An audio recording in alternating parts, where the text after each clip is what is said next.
Okay, so thanks to the transport team for coming along and giving us an update on the transport project. I'm going to go through, hopefully all of you who are logged on today will have received the AGM report that was sent out along with the link to this meeting. I'm going to go through some of the highlights, not going to go through all the words, that would be boring as hell and you can read it in your own time. But it's just worthwhile just going through some of the key highlights. The way that we work these sessions is if you could all, I think you probably have, but if you could all switch off your cameras and go on mute so that we can record this, which it is now recording, and share it on our social media platform, our YouTube platform, for those families who are unable to attend the sessions today. So if you haven't already, just the presenters, when they get round to presenting, we'll have obviously our cameras and our mute off. But as I said earlier, guaranteed that an Amazon delivery will come and a dog will bark and we'll all be able to hear it. If you do have any questions along the way, please feel free to put them in the chat. Any questions that has been asked ahead of the event have gone through to the guys in transport. But if there's any questions that you've got with regards to some of the work that the PCF have been doing, then please do take the opportunity to put it in the chat. One of the team, it'll probably be Jane, but one of the team will be monitoring the chat and then will let me know as and when any questions come through. So today I'm just going to take you through some of the highlights of the report, just so people are aware of what it is that we've been doing over the last 12 months, and also give you an idea of what we're going to focus on over the next 12 months. It has been, yet again, another incredibly busy year. I think that this year, more than any, I think the team are really looking forward to the summer holidays, just so they can catch their breaths from all the meetings that we've been attending. But just kind of the best way to kind of highlight what we've been actually doing and achieving is this infographic. One, I hope you can see it, but it gives you kind of a summary of the work that we have undertaken over the last 12-month period. So our growth has increased by 20%. This time last year, we were at around 700, 750 regular attenders and participants and members, and that's grown to over 850. We've had over 60 coffee events, whether or not that's been at schools or we've been doing our sip and learns. We've introduced evening coffee events, and we've also been partnering with some of our charity partners, just to make sure that we are as available as possible, and that you guys have an opportunity to catch up with each other as well. Our reach has grown with regards to our social media, regularly over 20,000 reaches across the platform, and over 12,000 visits and clicks through to our website. One of the main reasons for that is that this time last year we introduced our blogs. So the lovely Lucy, working alongside Joe doing our website, has been producing blogs to update everybody with regards to the work that's been taking place and sharing information and signposting people. If you haven't had an opportunity to go and have a look at our blogs page, it's really now populating itself into a really useful space for information. It could be anything from what IAS does to the recent SEND Summit, through to the work on the PINS project, which we'll be coming on to. So when these slides come out, there's a little click through there for you to be able to click on and take you directly to those blogs. We've got some fantastic feedback on those, and people have found them really useful. So we will be continuing those over the next academic year as well. And this is a shout out to you guys as well. If there's anything that you think that we would be useful to share on a blog, or indeed if you want to contribute to a blog, then please let us know, and we will be more than happy to share that. The way that it works is we'll put it on, obviously, on our website and share it via social media, so that it's there on both kind of like platforms. So the big bit about an AGM is to talk to you, about the people, achievements, but most importantly about the money. So for those of you who aren't aware of how we are funded, We're funded by the Department for Education, and a more detailed breakdown is in the report that I sent through to you guys. But we get £17,500 a year from the Department for Education, and that's to do absolutely everything from buying printer paper to paying travel expenses, to putting on our forums, to buying Teams this year, laptops, and also buying in some admin support. What we actually buy in, so we have 20 hours of admin support a week, but the work that the volunteers do around that obviously supplements all of that. So that £17,500 a year gets stretched in a very long way, and we managed it down to £85 this year. It's a real struggle, and the struggle is real. It was real this year, and it's real next year, and that's because everything, as we keep hearing, has gone up. So the cost of hiring places has gone up, the cost of national insurance, the cost of minimum wage, the cost of printer paper, everything has gone up. So we are looking at creative ways of next year that we can continue to deliver what we deliver, but perhaps in a different way. It's really important for us that we still continue to have our 3 in-person forums, because it's the feedback from you guys is that that's where you get your real value, from meeting the professionals to meeting other families, and just kind of like catching up just generally. But we may have to do it differently. We may not be able to but they may have to be shorter, and we're talking 9:30 till perhaps 1:30, and we may have to look at the refreshments around that, which is obviously a huge cost to us.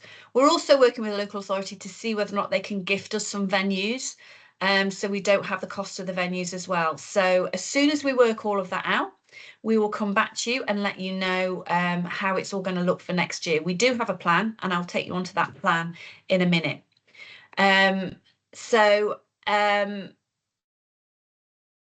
Something keeps popping up in the corner. Sorry, I'm distracted. So yeah, we're down to £85. So we managed the budget within £85. It will not increase next year. There will be another £17,500 from the Department for Education next year as well. Right, I'm now going to hand over to Vanessa.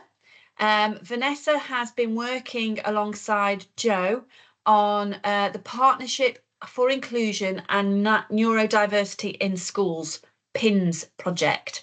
The PINS project has been a massive project across the whole of the UK, and our guys have done an incredible job with 4 schools across Cheshire West and Chester. So Vanessa, I saw you jump on. Are you able to come and help out on this bit and talk to me about, or talk to everybody about what the PINS project is and how it's worked here in Cheshire West and Chester?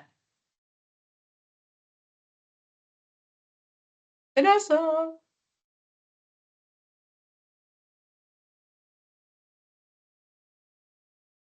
Okay, Vanessa, are you there? It feels like a Ouija board now. Anyway, okay, I will do my best to explain this. And Vanessa, if you are there and you can hear me, then please do jump in and let me know.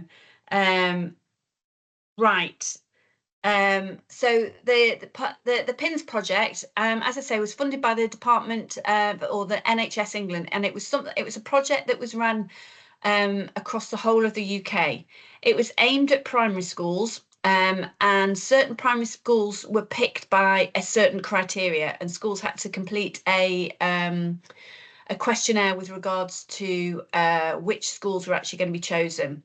So the four schools that were chosen in Cheshire West and Chester were actually just coincidentally all in the Neston kind of Ellesmere Port area. I can't remember which schools they were, and I'm sure Vanessa will be able to jump in at some point and help me with which those schools were. The idea was that the project itself would look at how schools worked with children who were ND, and look at the pathway. Vanessa, you're here. Help me. Oh, sorry. I am here. Please jump in. Talk to us about the schools that were picked and the process of the project. So are we talking about the first year of PINS? Yeah. Yes, please. Yes, please. The one that's just finished. So yeah, myself and Joe Southall, we're both volunteers with the PCF. So we worked with Little Sutton in Ellesmere Port, just outside Ellesmere Port, and then we had Neston Primary and St Winifred's, which are both in Neston, and we also went to Farndon Primary as well. So there was a certain kind of criteria that we used along with the rest of the group, which was made up of Jill Tyler, who's the designated clinical officer, Kate Hughes, the educational psychologist, Rachel Buckley, who works for the autism team, and we also had Liam from the head teacher of Henderson School, and we kind of all worked together and looked at certain criteria, things like number of EHCPs, things like attendance data. It was quite difficult to pick schools because obviously there's a lot of good work being done. But anyway, the certain schools were approached to see if they would like to be involved.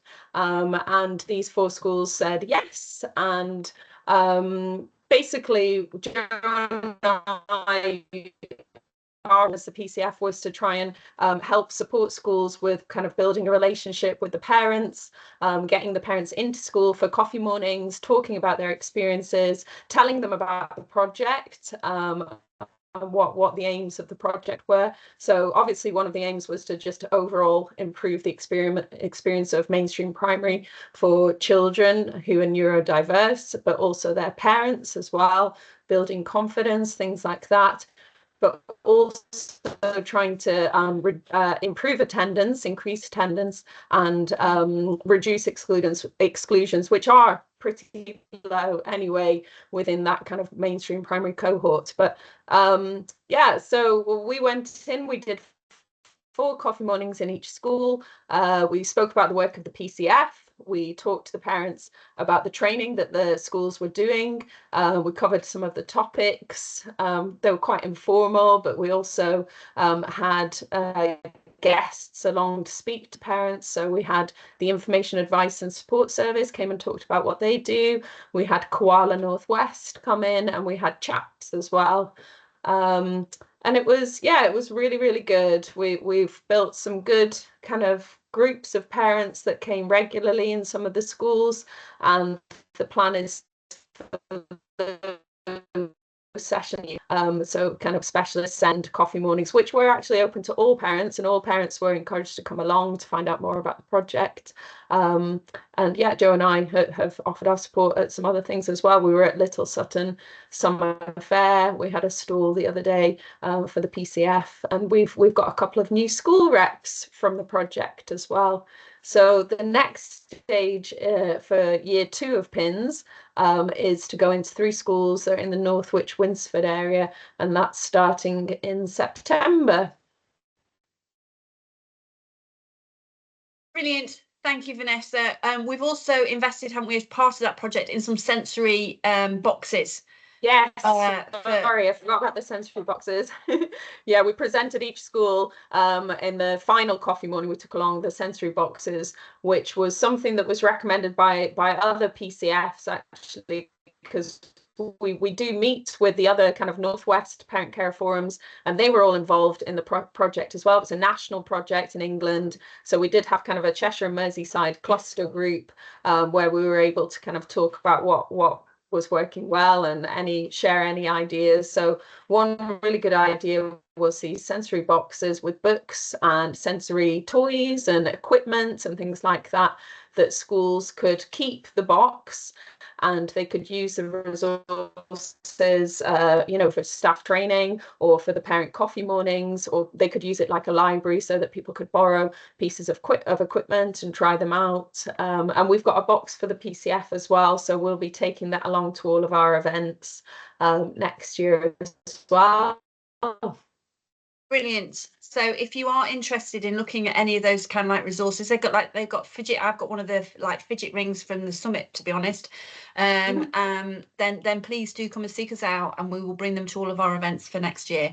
So massive. That's a huge undertaking, a massive amount of work, and you know, what Vanessa has been very modest in saying is that it's actually worked really well in Cheshire West and Chester. It's the project, the work alongside all of the different agencies has gone really well here, and that's one of the reasons why we're continuing to do it in pins too.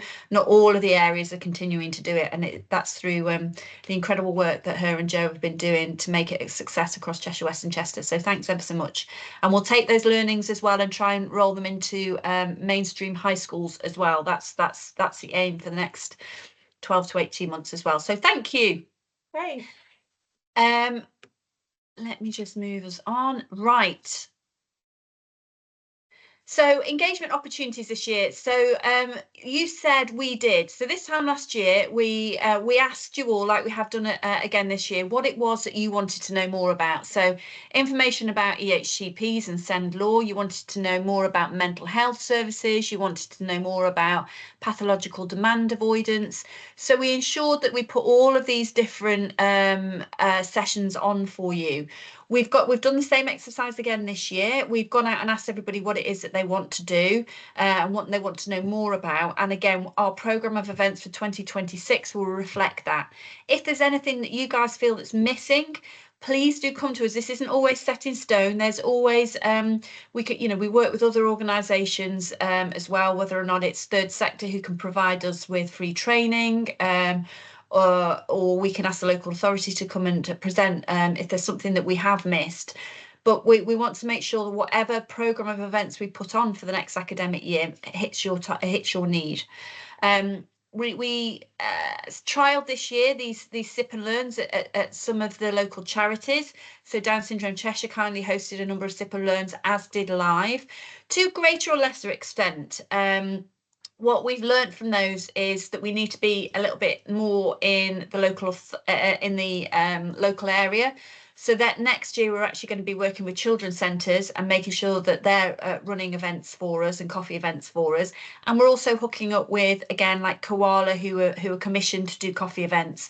So my advice to you would be make sure that you keep an eye on our Facebook pages, our web pages, so that you can see and sign up for our newsletter so you can see what coffee events are coming up throughout the year.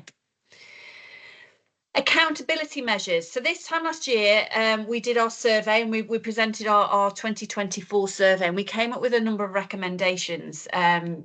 New co-production charter, making sure that there were some accountability measures written into both the ICB services and the local authority mechanisms. And without wanting to kind of like, this is quite huge. What we've managed to achieve this year is making sure that the PCF survey results are written into the local authority SEND strategy for 2025-2026. So I will talk to you about what that strategy is and how we've managed to weave your voices and opinions into that as a mechanism to see whether or not they're moving forward. So for those of you who weren't able to attend the SEND Summit, which took place in June, at the SEND Summit, they presented, the local authority and the ICB presented the new SEND strategy. And the new SEND strategy has kind of like 6 different strands. One, and these 6 different strands represent kind of delivery groups where people will be focusing their effort and their energy over the next 12-month period with a rolling 12 months each year. So once something has been achieved, that delivery group will be shut down and another one hopefully will be re-established. So one is about inclusion, and that's about inclusion in schools. Another delivery group is about early intervention and identification. So that is all about making sure that we or the local authority and the NHS put services in when we're looking about neurodivergent divergent children, that we actually try and identify what their needs are downstream so that we're not causing problems further upstream. Preparation for adulthood. So that's looking at everything from year 7 upwards, about how we make sure that strategy is in place to identify what those preparation for adulthood and needs are for our kids. Co-production, culture and communication. So that's looking at how we're all working together and what we're doing as a collective partnership to make sure that we are having the voices of our parents and our young people heard. Sufficiency and commissioning, that's looking at how the money is actually being spent and what we need to spend it on in the future. And that could be anything from short breaks right the way through to big building projects for supported living. And then you've got education, health and care plans. So that's looking at the quality and efficiency and the timeliness of those education, health and care plans. All of those little markers there are all are to represent that we have parent carers sitting on every single one of those groups. So all of those groups report through to a SEND steering group, which then reports through to a SEND strategic partnership board. These are all new. This is all new for 2025, and a whole new strategy has been written. And these are the delivery groups that they've identified as key areas that we need to focus on over the next 12-month period. So what does that mean? I've just done a little snapshot here. Again, we can share these with you. I appreciate you're not going to be able to read that. But it means that every single one of those delivery groups has got key performance indicators. And I've picked one here because it's one that we're working on and leading, which is a co-production, culture and communication. And it's written in there, it says the Parent Carer Forum, and it's got question 16, question 18, question 19 and question 21 of our Parent Carer Survey are going to be written in or have been agreed to be written in to say whether or not things have improved, things have got worse or things have remained the same with regards to those questions. We will be running the survey again in January 2026, and that will be the measure about whether or not things are being improved from a parent's perspective. So what we've managed to achieve this year is working in partnership with the strategic members of the local authority and the ICB, is that parents' voices are literally woven into their accountability structure. Which is great. You know, they've now got to deliver, or we've all got to deliver, but they've got to deliver against those. But it's a really great step forward. So, as I say, the co-production one is one that we are working on because it's about our voices as parents. So we're heavily involved and invested in this. And our aim is that this is something that will be completed within a 12-month period. Not that the work will be completed, but actually the changing culture and the communication processes will be looked at and embedded into everything that we do. It started in Cheshire West and Chester ICB. A new co-production charter has been written alongside other PCFs in that ICB. And there has been a local voices framework that's been put together, which has heard the voices of parents, local authority, ICB, etc. So that has been those are pieces of work that are already under construction, but there's more work that needs to be done. And we talk about this in terms of big C and little c. The big C, in terms of communication and consistency, is things that happen across the local authority at a corporate level. And the little c are those communication and commitment and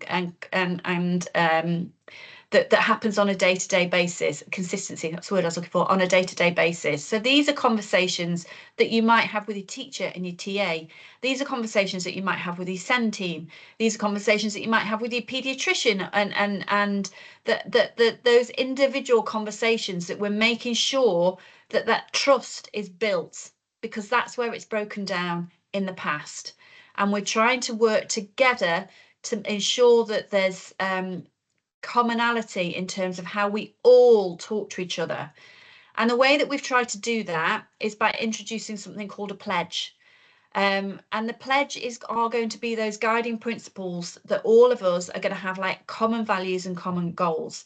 My big bugbear, for instance, is that people within the local authority and the ICB talk in tongues. There is consistent use of acronyms, even KPIs, key performance indicators, even SEND. We know what they are, but if you don't, if those haven't been explained to you what those acronyms are, then it can lead to a breakdown in that kind of communication. So at the moment, that delivery group is looking at working with as many parents, as many teachers, Senkos, SEN team, ICB leads, everybody within who's in that partnership group to make sure we have a common set of values. And those common set of values will then be rolled out across all of those delivery groups to make sure that we are all being respectful, we are all using what's important to each other, and that co-production and that respect is actually written into everything that we do. So these are some of the snapshots of some of the work that's come through from that already. You know, don't overpromise, manage expectations, treat people as equal partners. These are just some of the words that parents have said, some of the words that Senkos have said. We're in a process of collating all of that, and we'll do and keep working with people over the next few months to make sure that we are consistent and we collect it all together. And then we will be coming out to you guys and telling you what that ultimate pledge looks like and what everybody is signing up to.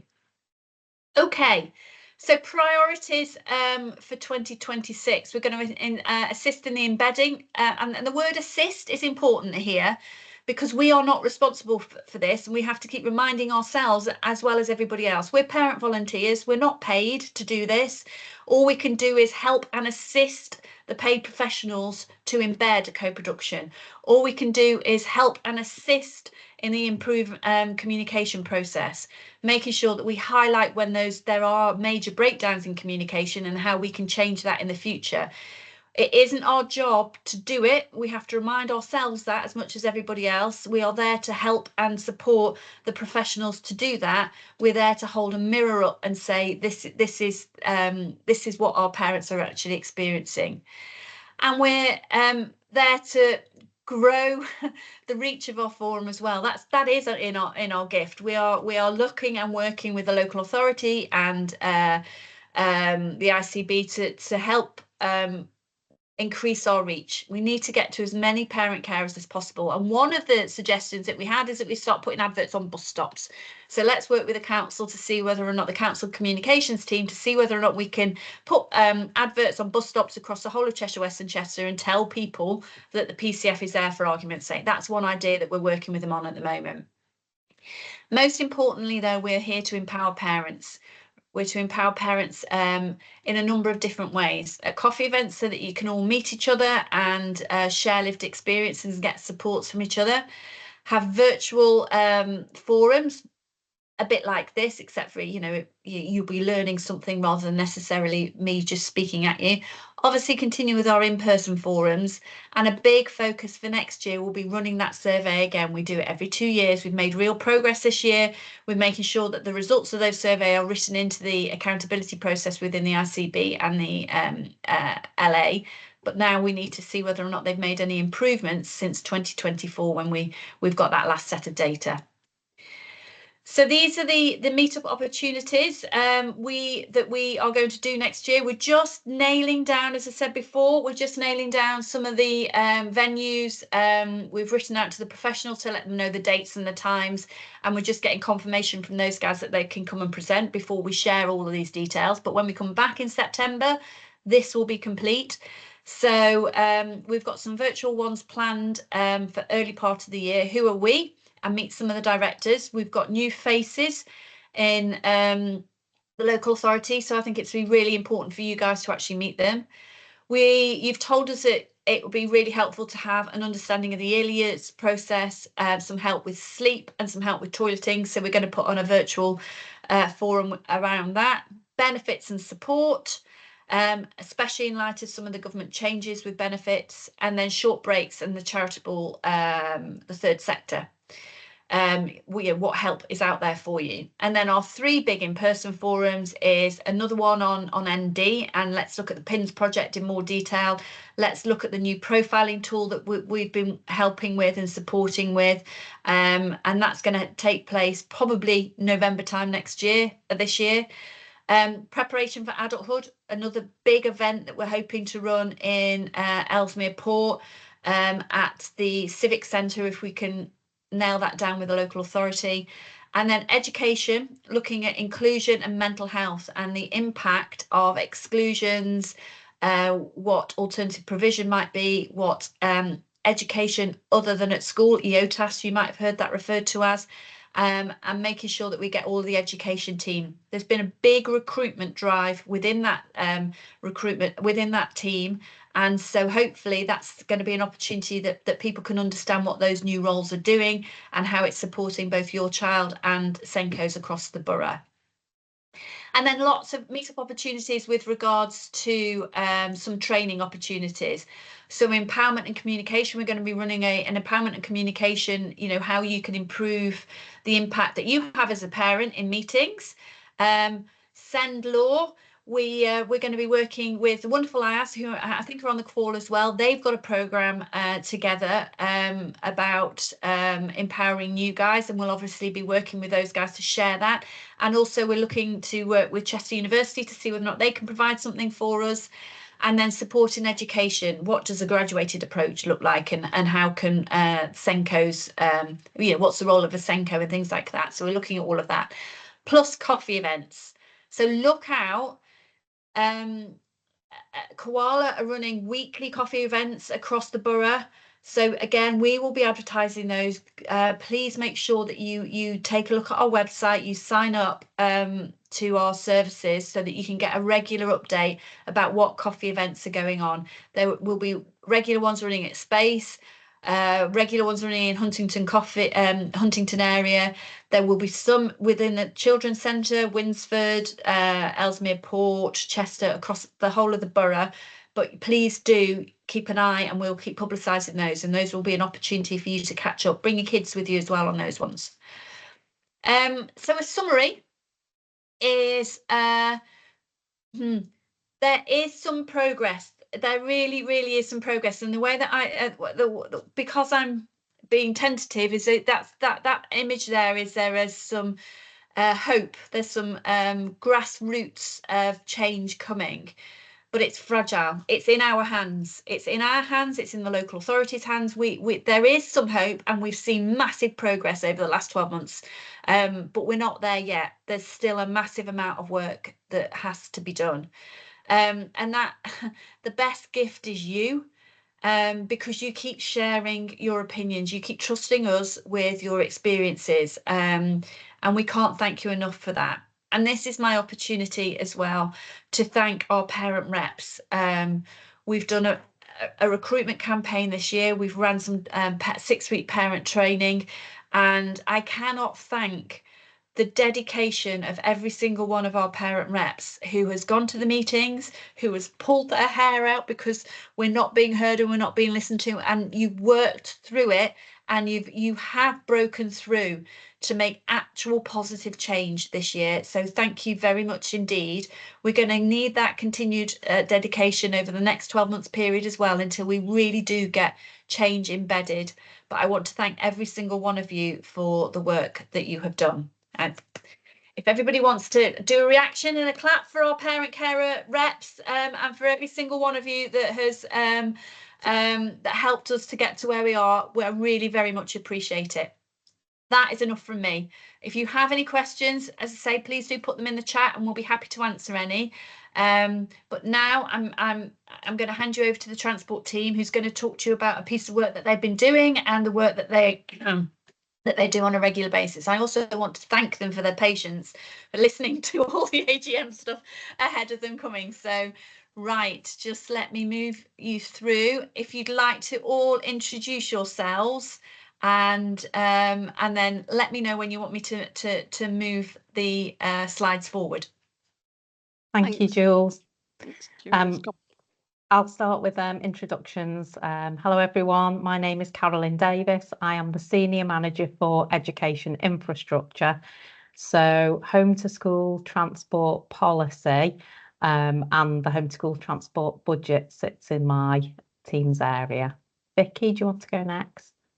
Yeah, I'm Vicky Williams. So I report to Carolyn in the Education Department, and I am the Home School Transport Policy Manager, and also deal with school organisation as well. Kerry? Kerry Crow. I'm the Commissioning and Contracts Manager for the Transport Commissioning Service. So our team's responsibility is to create and manage contracts for the provision of home to school transport. Okay, I'll take you through the slides. It's a tough act to follow after Jules's really lovely speech, but we'll talk about transport now. So we have noticed significant demand on transport over recent years. So it's been rising higher than what we've anticipated, largely due to the increase of the EHCPs. No surprise to anybody on that. It's a national thing that's happening at the moment. So in 2023, we estimated the spend in homeschool transport would grow by 10.4 million by 2028. Eye-watering. So in response to that, we had a targeted transport programme that was set up, and we commissioned a consultant as part of that programme to review everything, every practice, our policy, what we do with homeschool transport, just to try and understand how the demanding pressures could potentially be alleviated. So we sought specialist advice, national peer advice. Again, it's a national thing that's happening. All various authorities are in similar situations as to the best way that we could manage it. But it was very, very clear there's no single solution in trying to alleviate these pressures. Just going back to what Jules just mentioned about the new SEND strategy, it's very much an impact on the pressure of places in the borough. So we're seeing significant numbers of children travelling much more further because there aren't the places in borough, and also the inclusion agenda. So again, it's linkages with that new SEND strategy and what the impact is with homeschool transport. So we are involved in those work streams as well to make sure that it is complementary with regards to home to school transport as well on that. So going back to the review, that the SEND strategy is in the future, but going back to the review in the immediate present, we want to make sure that absolutely we're meeting our statutory duties, because we have to do that, but we're also providing travel assistance that's integrated and sustainable going forward. I have the next slide. Sorry, Jules. Thank you. So the transport programme did provide some new schemes. So the independent travel training scheme has been reinstated. Fantastic. We've always thought it's a fantastic scheme. So that was really, really positive. We believe it is a really, really great scheme. It's being provided in-house by our employment and skills service. So I know that they have presented previously to the PCF. So again, just to reiterate those points around the ITT scheme, it's for children, young people, and also for adults as well. And it's not going to be a mandatory offer. So if you are approached at all about independent travel training, if parents are, again, it's not that we will force it, but it's just to have it considered in your mind as something as a potential for the future for children and young people. So to date, we've rolled out training. It started in January, the scheme. So we've successfully signed off 4 young people so far. We have another 4 more young people that are due to be trained over the summer. And it's received really positive response. So that's really, really great. In addition to that, we have also put in capital funding to purchase 6 additional fleet vehicles, in-house fleet vehicles, which again, we recognise that they do offer consistency and quality of provision. So that's a really great positive outcome following the transport programme. So as part of the programme, one of the main tasks that was issued to Kerry and her team was to review all of the home to school transport routes. Just to point out, annually, Kerry's team do a review of the routes, but this was on a much grander scale. So this was looking at every single route and could it be made much more efficiently. So again, it was to look at its efficiency, but also making sure that it continued to meet the needs of the child, so it wasn't detrimental to the child at all. So routes were proposed and put together, and then meetings were set up with the special school heads to discuss those proposals to make sure that what we were putting forward was going to be appropriate and not going to be detrimental to the child's needs as well. And those meetings went well, Kerry, with the special school heads. Yeah, all positive. Yeah, so we were comfortable with what we have put forward so far. Anything where there has been some concerns, we've gone back, reviewed and changed those as well. So at the moment, there's a continued exchange of information between our SEN teams. So as they are continuing to finalise education healthcare plans, they then advise our transport commissioning team to start commencing the process of arranging the transport and readiness for September.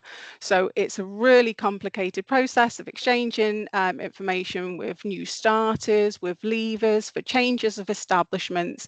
But this is the period that, I mean, it started much more earlier, but we are still very much in that process at the moment of exchanging that information to make sure that everything is in place as best as we possibly can in readiness for September.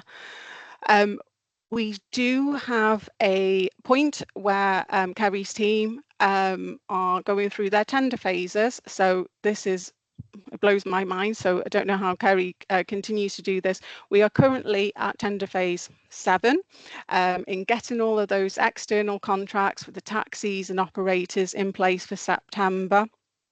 And what we have said to our SEN team colleagues is that there is a cut-off point for putting the requests through for Kerry's team to be able to have a contract ready and in place for the start of the term in September.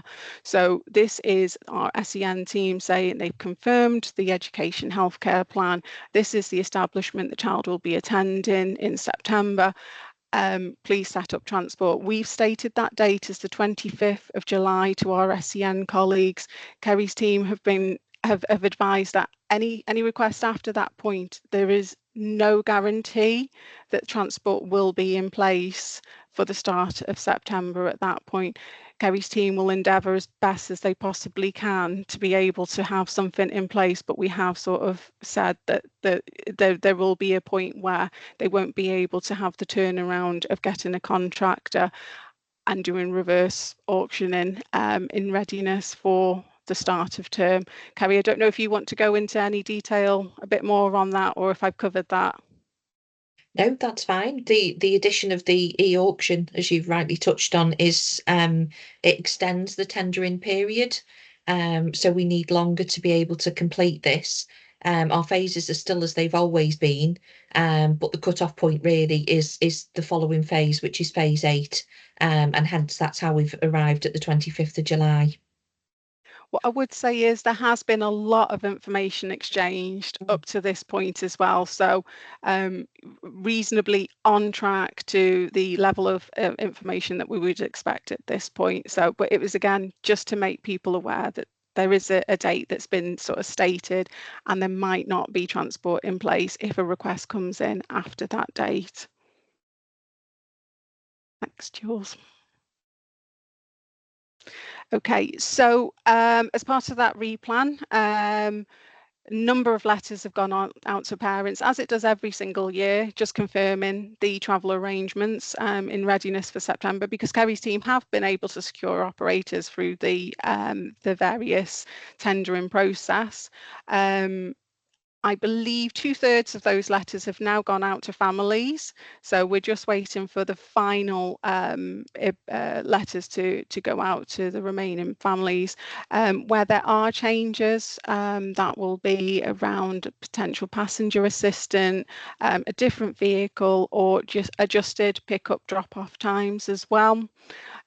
So again, we understand that time frame in being able to make you aware of that is really, really important. So we want to get those letters out to you as soon as possible. Similarly, we've also said that we need to leave sufficient time for the drivers to be able to contact families to arrange the meet and greets as well. We've insisted that meet and greet should be happening this year, and where that hasn't, where families haven't been advised about a meet and greet, haven't been contacted by the drivers, please do let Kerry's team know by mid-August that you've not been contacted. Kerry's team will then chase those operators to make sure that they are making contact with you to make arrangements for the meet and greets. Similarly, if you haven't received your letter about Transport for September by mid-August, please do contact Kerry's team again on that email address, and they will look into the reasons why you've not received the details. So Kerry, I believe we're saying the 18th of August as a cut-off point. Yeah. So if you haven't received any of the information, please contact the team on that email address. What we are hoping by that point, there should be absolute minimum numbers of families that haven't received any information about transport at that point.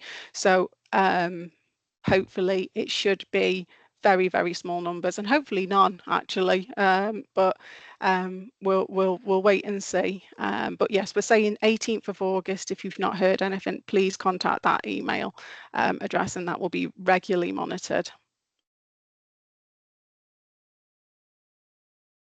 Okay, there's a list of email contacts here, and I know from the questions that we've received,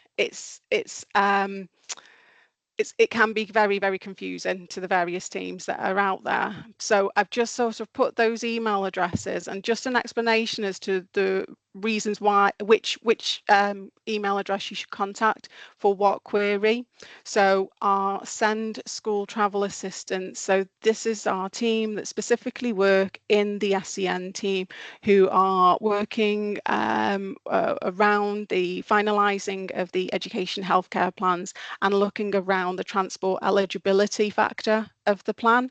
So in the first instance, if you have not heard anything about transport eligibility, please do contact that email address. The next email address is that you know that your child's eligible, they've previously been eligible for transport, contact Kerry's team on that next email address. The next email address is the service that's in my team. So again, if you have queries around personal travel budgets, or if you are querying a transport appeal, then please do contact that email address. And then I've also put the independent travel training email address. If you would like to make an inquiry, have any would like to find out a little bit more information about the scheme, then that's on there. Conscious that there's lots there, and I appreciate it can be very, very confusing. So I try to sort of summarise it as best I can on there, but welcome questions through the chat, and we'll endeavour to get the answers back to you. Thank you. Brilliant, thank you. So a number of questions were asked ahead of today. How do you want to handle it? Do you want to, are you going to answer those questions that we send out with this, or would you like us to go through some of those questions now? What? I think it's probably best if we, after the meeting, because we're just waiting for SEN team to reply back, Jules, if that's okay. Okay, to some of those. Okay, and there was one that were just, is there any that have come through the chat now? Yes, I was just asking, you said the cut-off point, it'll be difficult to guarantee transport after the 23rd of July. I was just wondering, how does it work for those children where their plans are issued after that date, or they get finalised after that date? Again, it will be a request that comes through to our transport team, and they will endeavour as best as they can, Lucy, to make the arrangements. But they might not have anything in place in readiness. What we would say is we'd make sure that the families are aware of that, so that arrangements can be put in place by the family, so that they, you know, as best that we can. It might be that we could offer a temporary personal travel budget to alleviate just in the meantime. It's a really difficult situation with the turnaround of the procurement process as well. Do you have any kind of time scale, or is that hard to pinpoint a time out of how long that would take? Kerry's got her hand up on this. Yeah, it was just to add that we're hoping that those persons whose plans aren't written in time for the 25th of July, that at that point it's communicated to parents that they are beyond the cut-off point, so they need to be thinking about travel arrangements for the start of September. We have a phase within our tender schedule that will go out, I think it's the start of the second week in September. So as soon as those tenders are received, then we will make the arrangements, set up the meet and greets, and the contracts will start from there. So it'll be pretty soon into the term, unless there's any complexities. But generally, you know, 95% of them I would see would be resolved within those first few weeks. Right. So just to clarify, if it's gone past the 25th of July, who is it who contacts the family? Is it yourselves or the SEND team to say you've missed the cut off, you need to make arrangements? And do you also then, within that communication, this is a possibility you could apply for a travel, what is it, budget? Personal travel budget. Yeah. Where does that communication, who does that come from to that parent? I think that's a really good point, Lucy, and I think we can speak to our SEN colleagues about that. Again,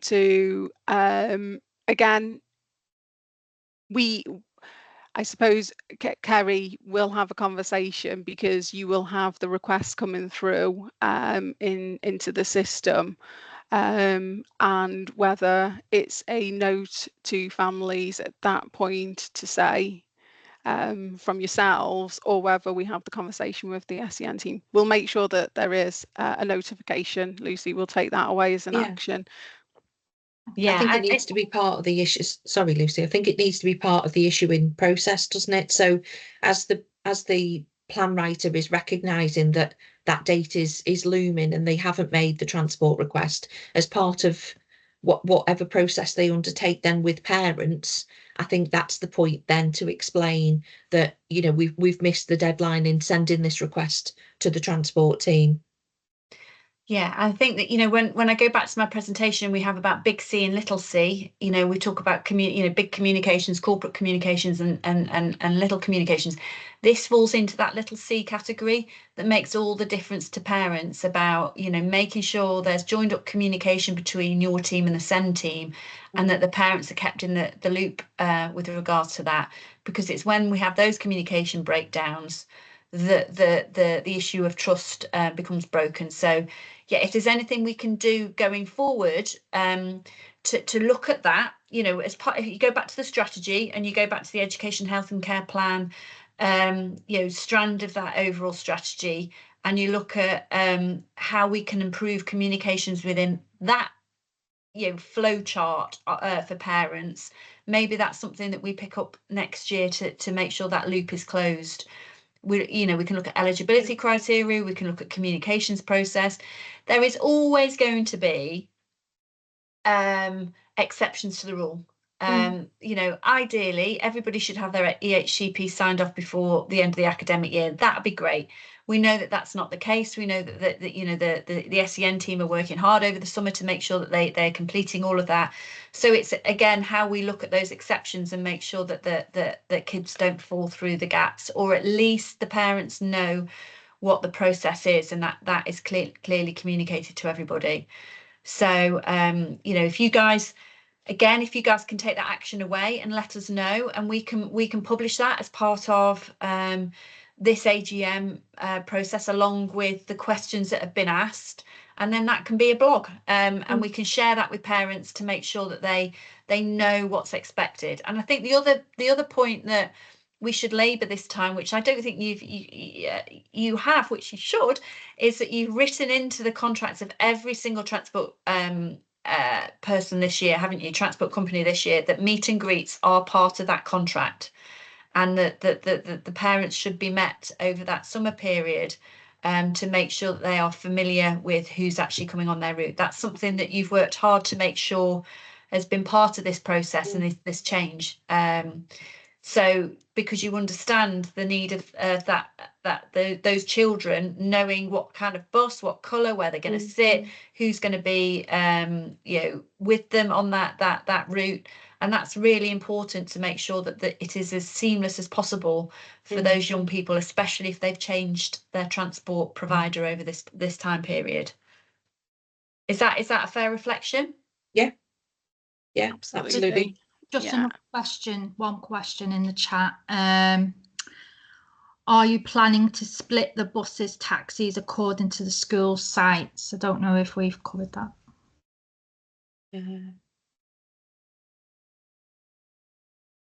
According to the school sites, our contracts generally serve one establishment. Not quite sure. I don't know if that person wants to explain a little bit more. Jane? I can try and get a bit more info on that. I can email the person who's written in with that if you need a bit more clarification. Yeah, we as I say, we generally serve one site. We know that if we use D-Banks as an example, they have two sites. And unfortunately, fortunately, we do serve both sites on all our vehicles, and that's to make sure that we're efficiently picking up relevant areas and then just distributing between the two sites. And the school were on board with that, and that decision was taken a couple of years ago, so there's no plans to change that. I can't think of other sites. I'm wondering if this is someone with two children, maybe, that maybe going to different places. Okay. Like happy if you get the detail, more than happy to provide an answer to it. Yeah, okay. Brilliant. Have we got any more questions for the guys? I'd just like to thank you for your time coming today. I think, if we can book you in for next year, excuse me, book you in for next year. It's at this time of year when all of these changes are taking place that it's just good to reiterate what the process is, what personal transport budgets are, and what especially this year, considering you've undertaken such an enormous review. And I also want to thank you for working with us prior to this presentation to understand the anxieties that some of our young people face when they're getting on school transport, and how sensitively you've handled some of that feedback to make sure that parents and young people feel confident that these changes that they've actually been heard.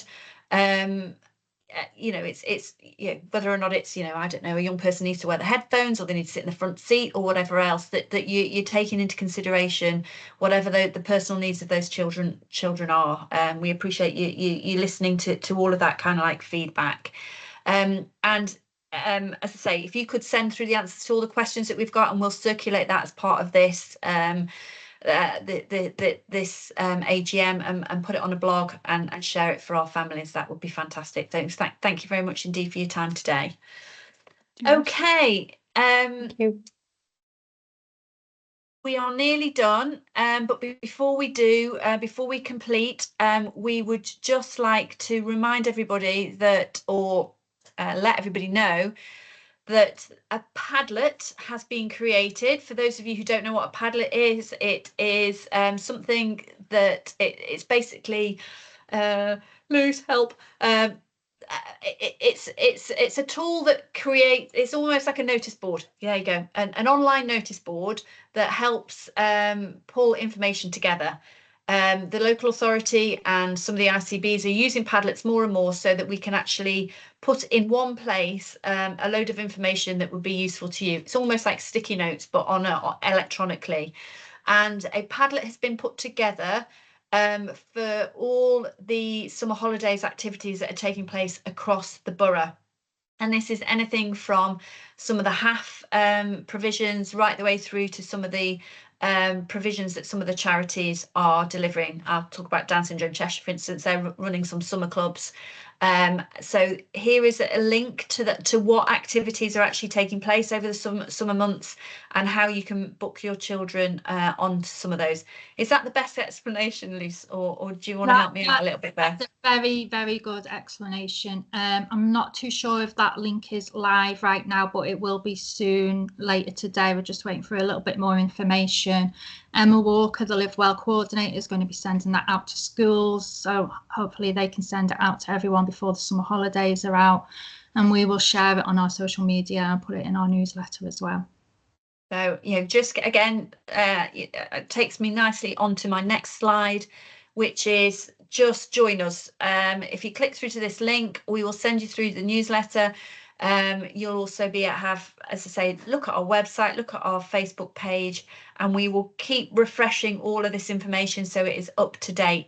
Although we are taking a breather over the summer holidays, as in we're not attending local authority or ICB meetings, we will still be doing all of our comms in the background and making sure that we are there and accessible for you all. So I think that is everything from our point. If you have any questions, please feel free to put them in the chat. But if not, I wish you luck over the summer. I know it's not an easy time for us as parents with children with SEND, so I hope it all goes okay. If you need any help or support, or you need us to signpost you to anybody, you know where we are. And once again, thank you to everybody for all your help and support over the last 12 months. It's been an absolute honour. Thank you, guys. I am stopping